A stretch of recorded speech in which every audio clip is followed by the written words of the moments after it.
Welcome to the deep dive. We take source materials, break them down, and really try to pull out the core insights for you. Today we're looking at something really interesting. It's where music, language, and, well, a kind of cultural mission all weave together. Yeah, it's quite potent. We're focusing on how lyrics themselves can be used, almost strategically, for things like cultural preservation and outreach. That's right.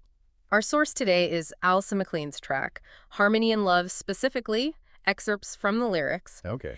And what's striking is that it's not just, a song. It feels like a deliberate linguistic experiment. How so? Well, it systematically blends English and Māori. So our mission here is to really unpack the choices made linguistically, thematically, Right. and figure out how this blending goes beyond just making a nice song. What does it tell us about unity, heritage, revitalization even? Okay, let's get right into that structure then, because it sounds crucial. It is. The thing that jumps out is no translation notes, no side-by-side text. It's the actual simultaneous use of both languages woven together, sometimes in the same line or couplet, right? That integration is key. It signals immediately, even if you don't know Māori, that both languages have sort of equal weight. And the purpose behind it is explicit, which is great for our analysis. So not just an artistic flourish.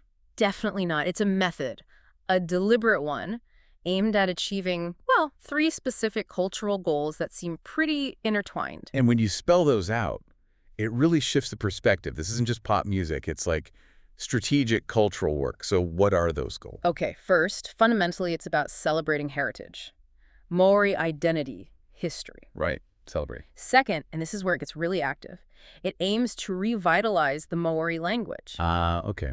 Using the music itself. Precisely. Putting the language into a popular, accessible format broadens its exposure, potentially hugely. Yeah, I can see that. And third, by including the English concepts alongside, it's reaching out, connecting with diverse global audiences, building a bridge for understanding.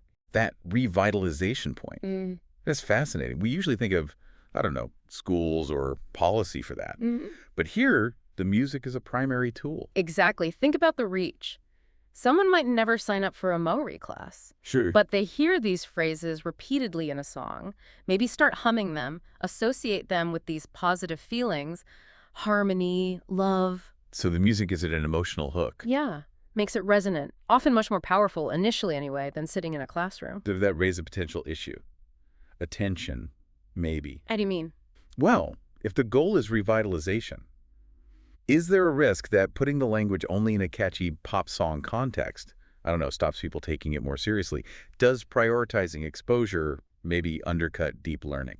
That's a really critical question. And yeah, there's probably always that tension in cultural outreach. Okay. But the way it seems positioned here is as a gate, like a necessary first step. A gateway. A gateway drug, exactly. It establishes presence, relevance, makes the language visible and sound, well, good. It doesn't replace deeper learning, no, but it might make someone want to take that next step, especially younger people. So visibility, positive association, that seems to be the main focus here. Right, creating the demand almost, making it feel less daunting. Yeah. Okay, so that's the structure, the why. Let's get into the what, the thematic core. You mentioned an auditory anchor. Yes, this is interesting. There are these introductory sounds like, ooh, yeah. Okay, very musical cues. Very musical, almost universal. They draw you in, signal something important is coming. And what comes next? Right after that typically is the absolute heart of the song's message. The repeated Māori phrase, te kotahitanga me te aroha. Te kotahitanga me te aroha. And you said repeated. Like Yeah. a lot. Oh, frequently. Yeah. It acts like the song's foundation stone linguistically. The drumbeat of the meaning. That's a good way to put it. It ties everything together, and we can see its direct English parallel right there in the lyrics, too. Harmony and love. Okay, so the repetition hammers home that core idea. Absolutely. Harmony and love. Unity and love. It's the philosophical baseline. Everything builds from that. And repeating it so often in Māori anchors that core message in the heritage it's celebrating, makes it stick. And this leads to what the source material suggested was a really key insight.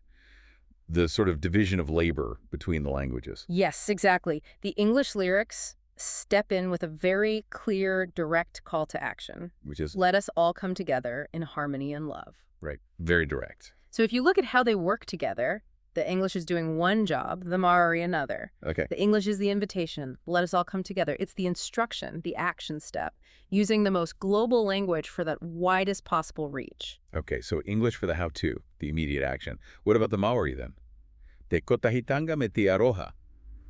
It provides the context. It provides the state of being, the condition, the ideal. Ah, I see. It's not just come together, it's come together in this state, in harmony and love. So the Maori holds the philosophical weight, the spiritual goal, maybe. I think so, yes. By using Māori for that core concept, it elevates it. It ties the universal goal, unity, directly to the specific culture and language being celebrated. It's both a celebration and an expectation. Keeps the heritage absolutely central to the mission. I really like that distinction. English for the urgency and access the front door, kind of. Yeah. And Maori holds the depth, the ultimate aim. It feels very designed, using the strengths of both languages. It's incredibly thoughtful, isn't it? If Yeah. it was just English, it might feel a bit generic, maybe. Potentially, yeah. If just Māori, it's deep, but maybe not as accessible for a global audience. Right. The blend achieves both depth and reach. Okay, so if unity and love are the goal, the state of being described by Te kotahitanga me te aroha, Yeah. the lyrics must also give us a reason why this is even possible, right? A justification. Good point. And that's where this more abstract imagery seems to come in. Exactly. We shift from the core message to the, let's call it the supporting philosophy. The lyrics bring in these specific, quite abstract English phrases. Things like invisible threads. Yes. And natural beauty. And infinite balance.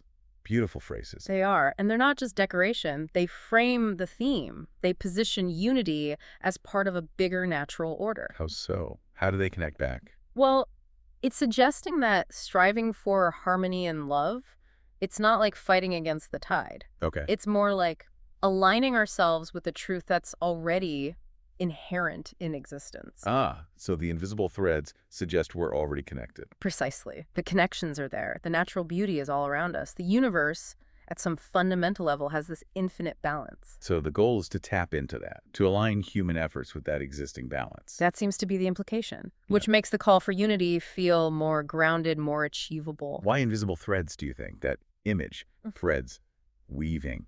It's quite powerful culturally in many places. Absolutely spot on. Weaving, connection, hugely significant in many indigenous cultures, including Maori. Think Wakapapa genealogy, lineage. Think Wāmangatanga relationship, community connection. Right. Those are the invisible threads. So using that phrase embeds a deep cultural concept within a more universally understood English metaphor. It's clever. So the lyrics are essentially saying, the framework's already here. The universe leans towards balance. We just need to get with the program, basically. Yeah, something like that. It makes the goal feel attainable, not some impossible dream. And you mentioned their placement is important, too. Yes. Notice how these abstract ideas, threads, balance, beauty, often sit right next to the core message, harmony and love, in the song's structure. Ah, okay. They feel linked. Cool. The universal context justifies the specific human call to action. Gives it, as you said, a kind of spiritual depth. I wonder, just playing devil's advocate for a second. Go ahead. Is there a risk these beautiful abstract ideas, infinite balance, invisible threads could maybe distract? Distract from what? From the actual, often messy, difficult work of achieving unity. Does framing it cosmically make the solution sound too easy, when really it requires hard conversations confronting differences? That's a sharp observation. And yeah, when you use abstraction, there's always a risk it can minimize the effort needed. Right. But I think within the song's mission revitalization, outreach the abstraction works as motivation. It offers hope. How so? If the underlying reality is balanced, if the threads do connect us, then our failures to achieve harmony are, well, human failures, which means the solutions are also within our grasp. Ah, okay. So it's empowering, not an excuse. That's how it feels, yeah. An empowering message rather than a reason for inaction.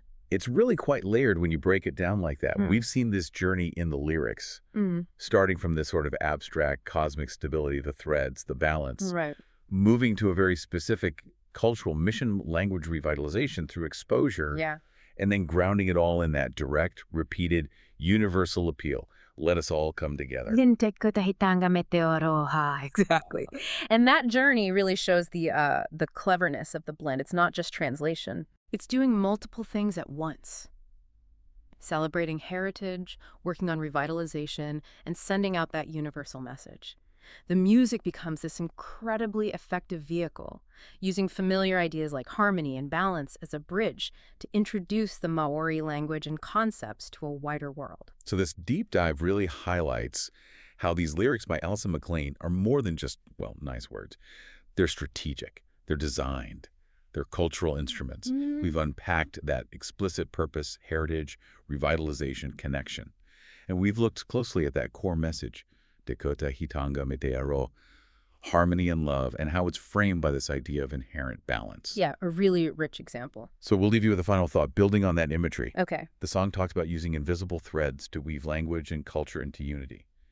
So maybe the question for you is, what specific threads in your own life, the media you consume, the books you read, the music you listen to, are you consciously letting carry the languages or heritages that matter to you? Or maybe ones you want to learn more about? That's a great question. How do we actively participate in weaving those threads ourselves? Right. How do you participate in maintaining that balance? Something to think about until our next deep dive.